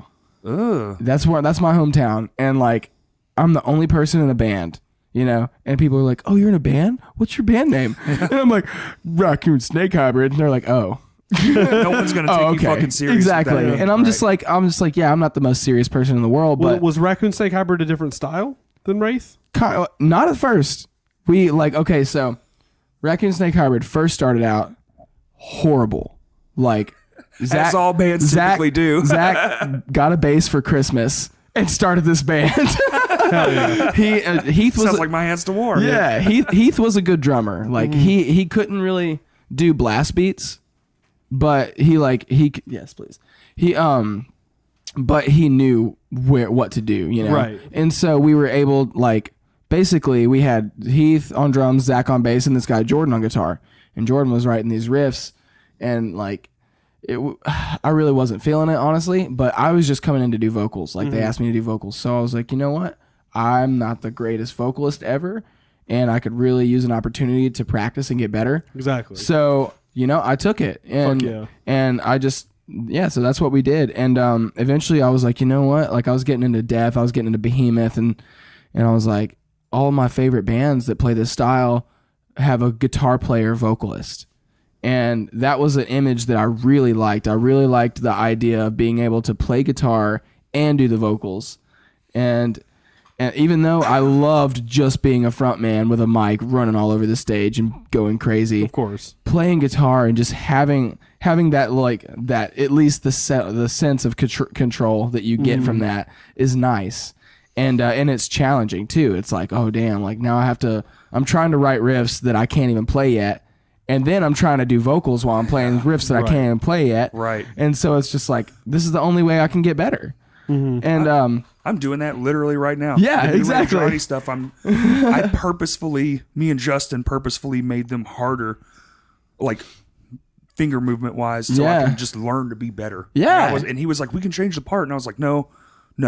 I've been shitty for too long. Too long, yeah. It's time to force myself to move forward. Yeah, like, dude, that's awesome. And yeah, so like, eventually, things just got to a point where we wanted to move on, and so we asked Jordan to step down, and we got another guitar player, Trevor, and he did exactly what we needed him to for a while, but he was not creatively motivated and didn't practice ever. Right. And so I'm like, every day I get home from school, and I'm going straight to my guitar. And I'm like, I can already play drums. So I wasn't worried about it, even though I should have been practicing drums too. I was just like, I'm worse at guitar. And I have a band where I play guitar. So that's where I'm focusing. And been there as well. yeah. And so like, so I wrote a whole new set for Raccoon Snake Hybrid with me on guitar and vocals. And I chuckle every time I say it. No. My brain is so tickled right now. On Facebook, you can look it up. There's a logo that has a raccoon face as like an upside down star, and there's a snake ring around it. Is it 2-season raccoon? Yes. Raccoon Snake Hybrid. Yeah. So we made a Raccoon Snake Hybrid. Oh my pentagram. God. Do you see this? Oh do you my see God, this? dude. It's a Smoke, crack, and worship Satan. yes. Hold on. The last. Did you see that thing from Joe? Joe. The message. Yeah, the last post you guys made. Life to life, death to death. You have taken your last breath. But hold on. The August last. 11th, 2012. No, the last Yes. post is Christmas Eve of 2013. It just says Wubba. Wubba. That's all it says. That's the Raccoon Snake Hybrid Wow, sound. that logo is man. That's some. You guys must have paid a fortune for that. Yeah, our bass player Zach, man, he found the perfect guy who turned up being himself. For those of you listening, it's a fox or it's a raccoon face inside of is that supposed to be a pentagram? Yeah, it's a pentagram. Yeah, But the circle is a snake. yeah, it's like the Ouroboros snake that Yeah. eating its tail. Yeah, And It's brilliant. yeah, dude. Honestly, Clearly genius early on. Clearly. dude, like I love it. And we've even joked, we've toyed with the idea of doing like a reunion, like God. just for fun, one reunion show. Yep, just tell me, I'll be there. Fuck yeah, I will. But yeah, we had a song called I think it was just called Death to Death. And it was actually based on lyrics that, so before, and when I was in 9th grade, I had this buddy named Corey in one of my computer classes, and he said that he got a guitar for Christmas and was going to start a band. And I was like, let me do vocals. And he was like, cool. And this was a pretend band that never actually happened. But And those two. But he showed me lyrics. I've been lots of those. He showed me lyrics he had written, and one song it just said, "Life to life, death to death, you have taken your last breath." Is this a rap group? No, and that was it. That was it. So like, I decided years later to write that song. That's fucking Hell awesome. yeah. Oh my Carrying God. on the legacy of my Yeah. friend's shitty words. So like, eventually Wraith took on a more black metal approach. Like we wanted to do the blackened death metal thing. Yeah. Because Behemoth was like, Death was my favorite band, biggest influence, but as a group, Behemoth was our biggest influence. Mm-hmm. And we also wanted to throw some prog in there. Like I love Cynic and fucking like, Cynic, Scale the Summit, like all kinds of different like prog bands, prog metal. And I want that to be seen in the music, but I still want it to be black metal and death metal. Dang. Yeah, so it's like, But not quite Satyricon though. yeah, not quite Satyricon. Look, More like there- dissection. Yeah, okay. There's a lot of like. I was about to say like that whole spectrum of music I'm not super well versed in, but I know that I don't like Satyricon. Satyricon, like it's different when you hear like Danny Filth from Cradle of Filth do like the Oh my God. those types of highs. But when you hear Satyricon do it or Satyr, it literally sounds like he's throwing up. Yeah. So it's no. Look up the band Silencer. I don't know if I want to. Silencer was they like initiated this depressive black metal movement where their vocalist was clinically insane. And Is that the one where they shot him and ate his brains? no, that was Mayhem. Mayhem. But That's fucking just what the fuck? it's highly disturbing. Yeah, that's fucking just too much. Well, the vocalist was just like it's like no, or one of the members was like, no, we didn't wear his like they were like, oh, we wore his teeth as necklace, like in a necklace, all that stuff. Then like a year later, it's like, no, we didn't do that. Oh my God. So it was all bullshit. Or they did eat his brains, right? No. or drink out of his head. They had parts of his skull. That's it. Yeah, no, the one of the more grosser things they did do, but a lot of it they didn't. Yeah. The rumors Like definitely the picture of the picture of the guy's suicide is the album cover, for, right? is, Yeah, but yeah. Is it for like an album or is it like a rarity? It's thing? the album thing. It's like It's an the actual album. Yeah, it was the next album. Woo! Yeah. Yeah. So like Silencer, man, a lot of rumors formed after Silencer. Like Death Pierce Me. Yeah, that fucking out. Okay, so you're gonna listen to it and you're gonna think, wow, this music, it hurts to listen to. Yeah. Because their vocalist is in the studio tracking vocals, cutting himself and screaming in agony, and like you don't even know if he's actually saying words. He's just going. And he's What like the screaming in fuck? agony. I was actually while you guys were talking about Follow the Leader, I was looking up because I thought I'd heard this story once, but I wasn't sure. During the tracking of It's On, Jonathan Davis said that there were people having sex in a closet literally directly Oh, behind I've him. seen that story. And there was like two chicks like banging each other like right in front of him while he was doing it. And he said he wouldn't do vocals until the producer got him an 8-ball. Yeah. Yeah, They I were mean, wild, dude. That's I mean, crazy. back then, dude, shit was just at a different fucking level. oh, Yeah. it was, and that's the thing is like That's like the coin term rock star. Like Yeah. that was all of those fucking guys, man. They were Yeah. just living the most extreme life. But that's what happens when you give 19-year-olds $5 fucking million and a bunch of drugs. Make a record. Yeah, well, they're gonna buy drugs with it. Yep. Yeah. Oh, dude. Jeff Morgan will tell you all about that. Dude, Well, the Mother's fact that Day any of out. them are fucking alive is yeah, kind of impressive. Honestly, dude, just they were so fucked up, man. And like, that's the thing is once you have a group that's centered around drug use Yup. and creativity, it becomes like the fuel. ubiquitous. Yes. Yeah. Yeah, like it becomes the fuel. And word. so like, nice, yeah. Proud of you, man. Dictionary That's over good. here. or thesaurus, whatever you want. Did you just look that word up before? Yeah, he's got Wikipedia pulled up behind me. No, it is a good word. It's a good word. Jesus, let's not all harp on how shitty I talk, please. But no, it's like Please do that, Jared. No, we're for the next 20 minutes. I just want to. Dude, I tell you, I did see a fucking new band last night called Ether. Are you familiar with this? No. Fuck, Are they local? dude. Are they good? Holy shit! I was blown the fuck away, man. Fuck All right, yeah. so It was like, okay, this is gonna sound a really stupid way to say how a band sounds, but this is the best way I can like figure out how to say it. They simultaneously sounded like every band I like, but not like them at all. Like they had feels and touches of like all these, like the music I listen to would be like the classic mid-thousands rise of like Solid State. That's Okay. like almost all the shit I listen to. I listen to a lot of stuff, but that's like the bulk of it. And the drummer, I even went up to him and was like, dude, you remind me, like his style reminded me of Norma Jean's drummer. The new guy. I can't remember his name, but his style, his arms are like spaghetti noodles. He kind of Goose. Yeah, Goose. He kind of had like that feel, but he was like, this is actually the first heavy band I've ever been in. And I was like, that fucking makes sense. Yeah. His fills were very similar. He had a lot of tom work. And I was like, dude, fuck. And the music was heavier than a motherfucker, but like his vocals sounded like a mix between like so many different vocalists. He had such a fucking range. I was like, dude, this band is the shit. So if you want a good band to listen to, that's just Ether. Fucking amazing, dude. I went to watch a live podcast. Death Metal Dicks. Death Metal Dicks was at Vino's last night, and I went to see that because Buddy's in that, and I was just showing up because I wanted to see it. They're fucking hilarious. So I was actually gonna leave, and then my buddy Seth showed up, and I was like, well, fuck it, I'll stay and watch. I mean, I'm here already. Why not? And that band was the closer, the headliner. Yeah. Dude, holy shit, man. Hell yeah. Where was it? Vino's. Yeah. It was just fucking ridiculous, man. Yeah. So much power.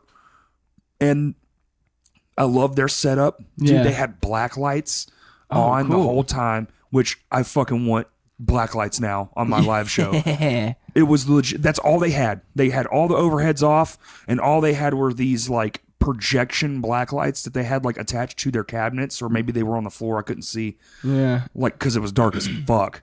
But the drummer played pulled forward, so more mid stage. Oh yeah. And then the singer sang across at him, but the drummer was actually facing forward. Yeah. Whoa. So, and then the other guitar player played the same, and then the bassist was the front man, like in the front man's position, but he was turned around backwards.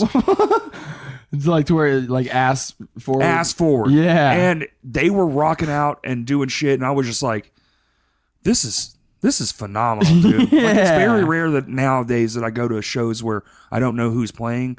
But, when I do and a band does that fucking good, I'm just like, whoa. Awesome. New fan, bro. Yeah. Yeah. Dude, that's what it's all about too, man. And like, You never know, man. dude, You never know. When I was younger, like I grew up in BB. I'm just far enough away for shows to be hard to get to before I could drive, and like Right. still in high school, and like nobody around me Feel wanted like to go to missing out on a shows. lot. Dude, like, okay, so when I was like getting into drums and I realized that I wanted to be in a band, I found out about Caden. And and Caden was actually a huge inspiration for me. They Played with them a few times. yeah, dude.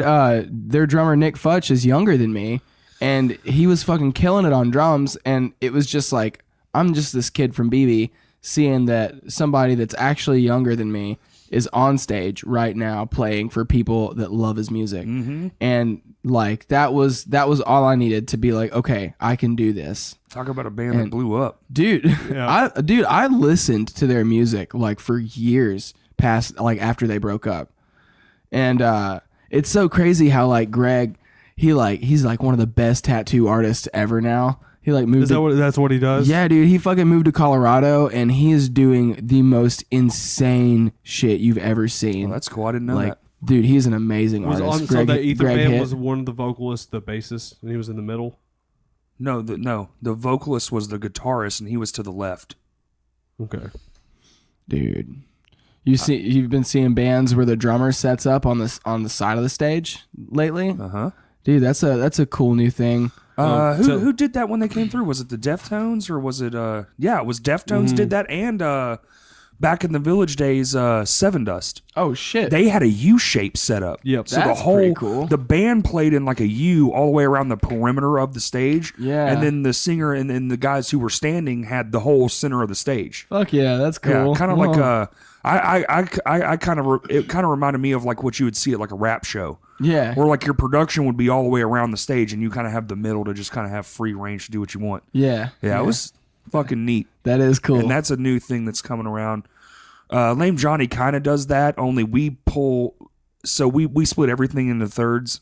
Yeah. I've said this a million times on Broken Record, but so Justin plays in an angle, like left angle towards me, but not all the way towards me. So he's sort of facing the crowd, sort of facing me. He's kind of like in between. Yeah. And then I face him, and then Cody faces the other way. Okay. But we're all three in line with each other. Yeah. So we're all three the front. Yeah. And we, even on a big stage, we'll just pull it in tight. Yeah. All of our gears stacked right close to each other. I feel you, man. Like last night when we were playing at this party, like something about the fact that we were like close together, we're playing in this house, it felt good.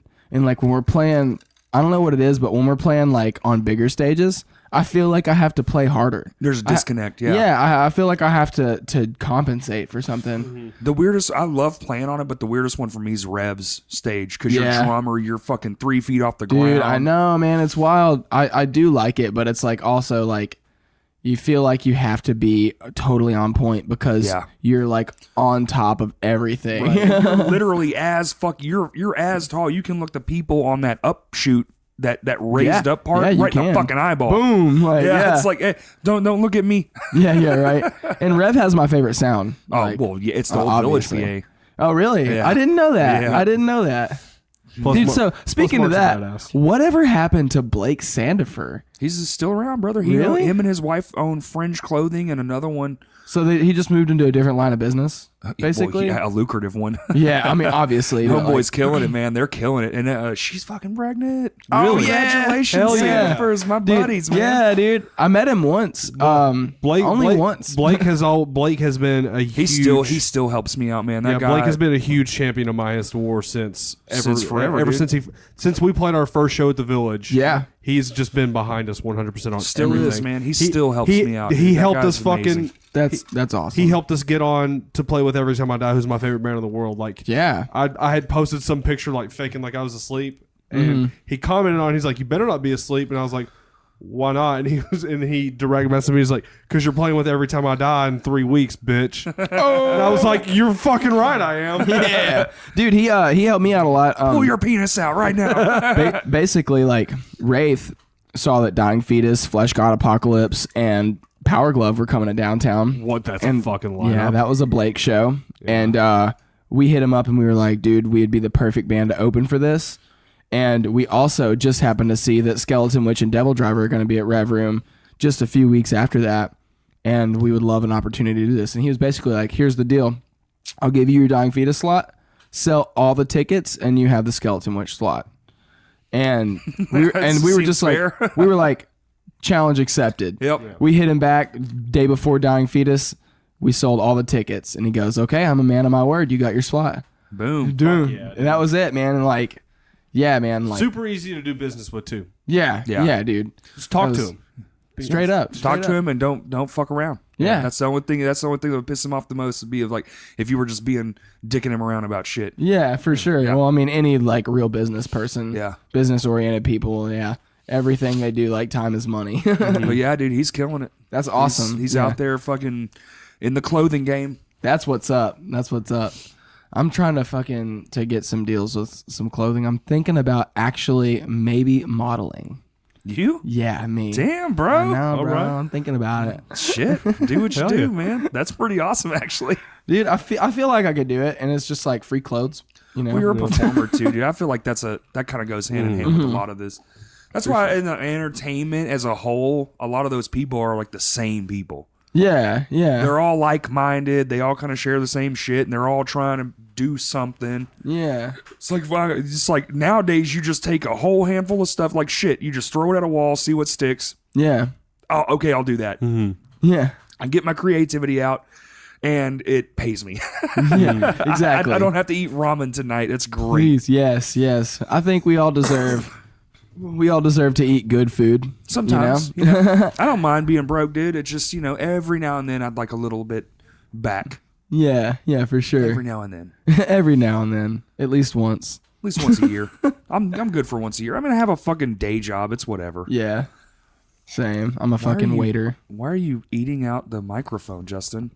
Does it taste good? Yeah. It tastes like the last time you sat there, you fat bitch. Tastes like potatoes and old McDonald's.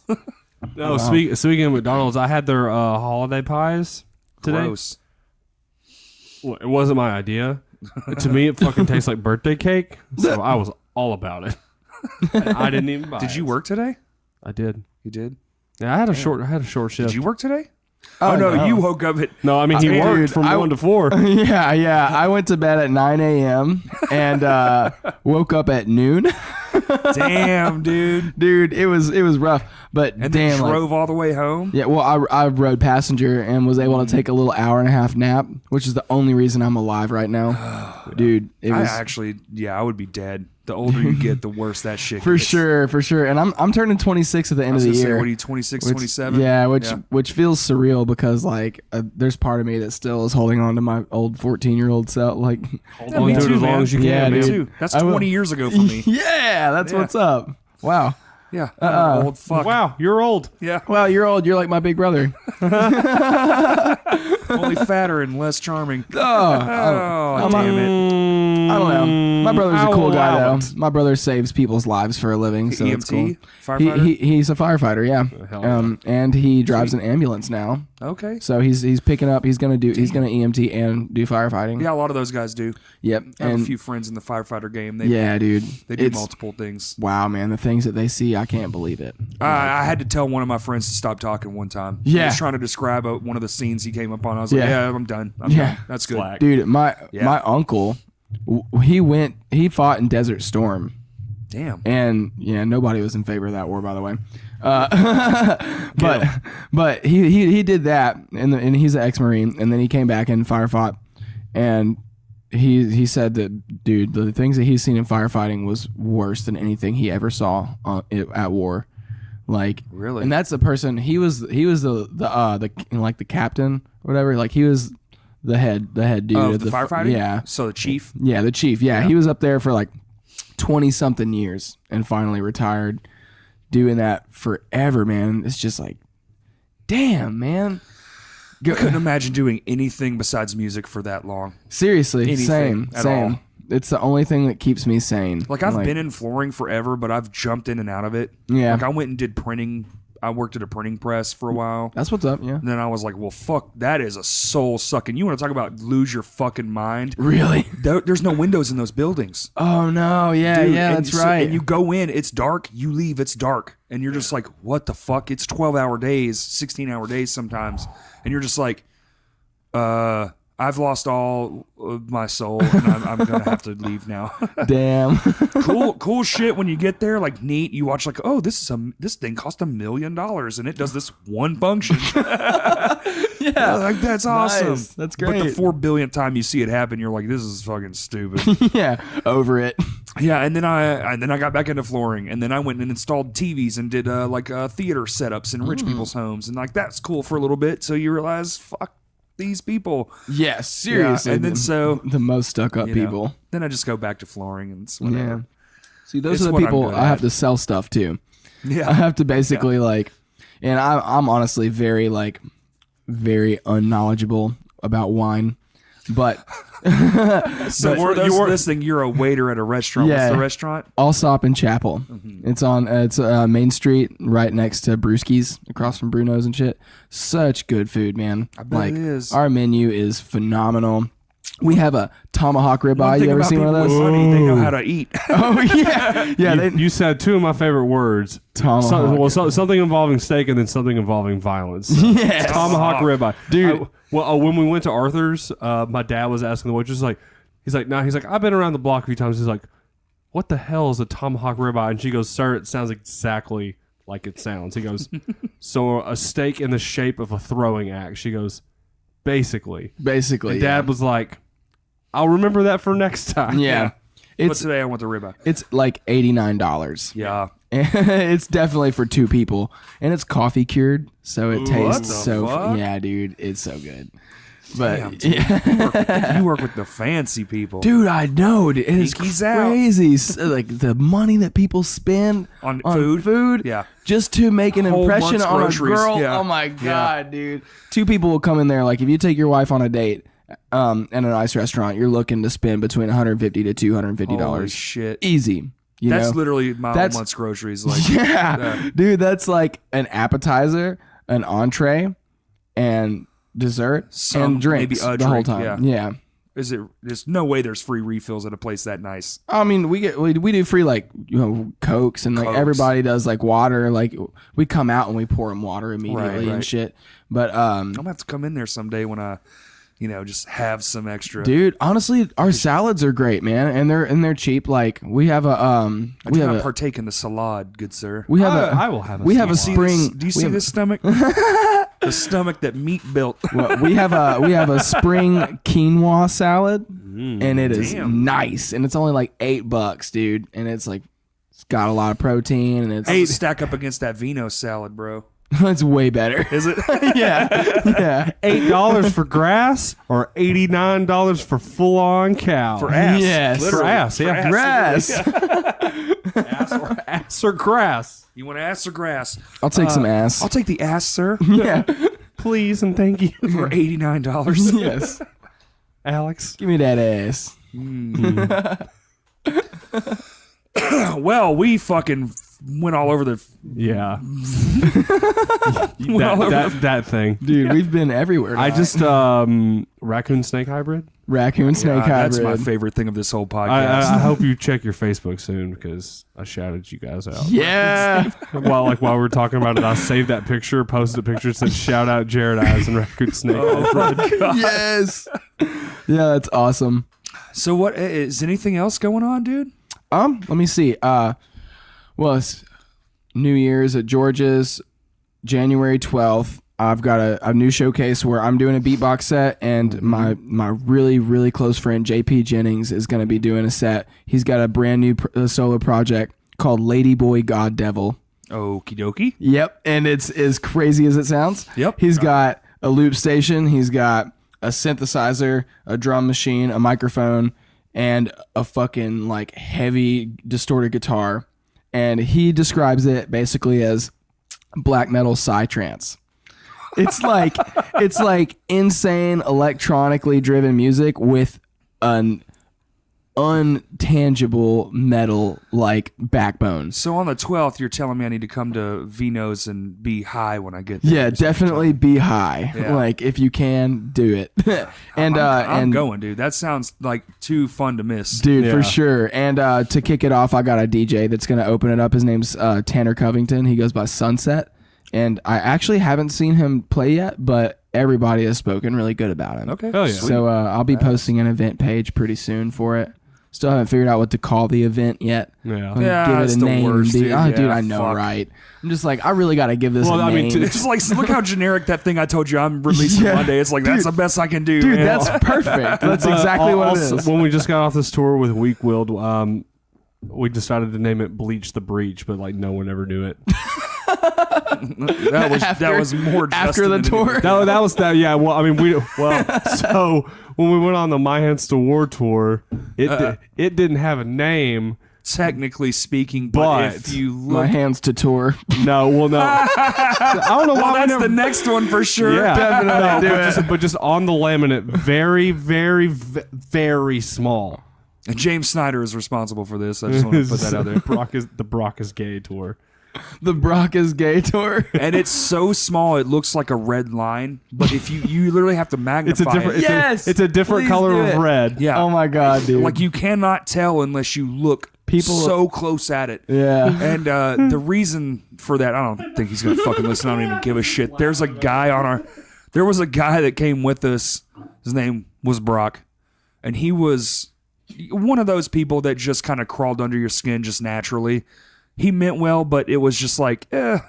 And so Snyder had his fill, and he did that. I was there, he was helping me make the laminates for the tour. Oh my God. And he was like, yeah, so you don't have a tour name? And he goes, I got it. And he went to the smallest font humanly fucking possible and typed it in and printed it out without me even knowing. So they were already all printed and laminated. He goes, here you go.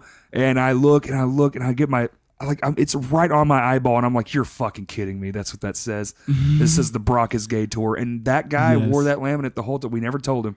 He still to this day does not know. Yes. Hopefully he doesn't listen to this podcast, and he'll still go on without knowing. That thing's probably still hanging on his wall somewhere. Oh my God, that's so awesome. It was in this room forever. I don't know where the fuck it went. I have no idea where mine is. Brock. It's torn to shit. Probably. But you got anything to add, dude? I feel like we've been talking forever. I don't know. Am I just drunk? Is there anything else you want to promote? I mean, promote yourself. Possible new Abandon the Artifice in the future? Yeah, definitely be on the Sort of lookout. got like probably a few months for that. Yeah, definitely a few months. But in the next month, look out for a Deep Sequence single, because it's gonna be massive. We recorded it with Brian Burkhart from Groovement. He's the drummer for Groovement. Fuck yeah. He's got a badass studio in Fayetteville, and yeah, dude, he's so easy to work with. Really stoked on that single. Other than that, dude, just keep in touch on social media. Be looking for some videos and shit. I'll be putting out a track for my solo, my beatbox stuff pretty soon. Dude. I will put out a track. Okay. Hell yeah. Yeah. What's the social media stuffs? Like Abandon the Artifice? Is it just all one word? Abandon the Artifice is it's spelled out, 3 different words. Deep Sequence. Okay. And Prana, the Sound Wizard. Prana, the Sound Wizard. Yeah, and that's my solo alter ego, because eventually, like, I'm not just gonna stick to one thing. I'm gonna be able to utilize this as my platform for everything that I do. Okay. Sweet. Yeah. So you're building a brand. Yeah, exactly. Okay, awesome. Fuck yeah. Awesome. And also on the last podcast, it was a Lame Johnny inspired, or like it was a Lame Johnny podcast. We had like our other guy here. Yeah, Cody. yeah. I forgot to mention our social media, so I'm just going to take the time to do that. It's Lame Johnny Band, all one word, and that's for everything. Yeah. So that's the only thing I really have that I've forgotten. Look out next Monday. What did we say the date was? The 10th. Look out Monday the 10th. Yeah, the 10th. For a big announcement. Maybe the biggest announcement we've had in the last 2 years. Dude, you're gonna shit yourself. It's fucking great. I'm ready. Yeah. I think a lot of people will be. Now, especially now that I know it's like a 100% It's guaranteed. All of that you saw is 100% ready to go. Fuck Dude, yeah. that's amazing. Man, look at all those messages minus this one. Like all of that is for that, and so I've got to respond. So I've got my work cut out for me. Yeah.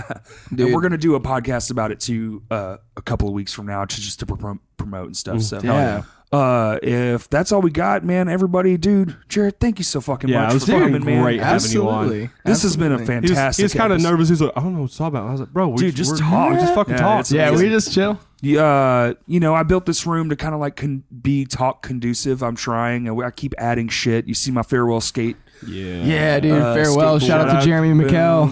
Mr. McKell. That's my boy. Great buddies. I'm trying, man. I want to close this shit off, but I don't really know how yet. So that's kind of just like put a big shower curtain. There's there. like a toilet back there. Yeah, shower curtain. I'd really like this to be its own little space where everyone can just like, if you got to pee, you go back there. So I need to build like a wall.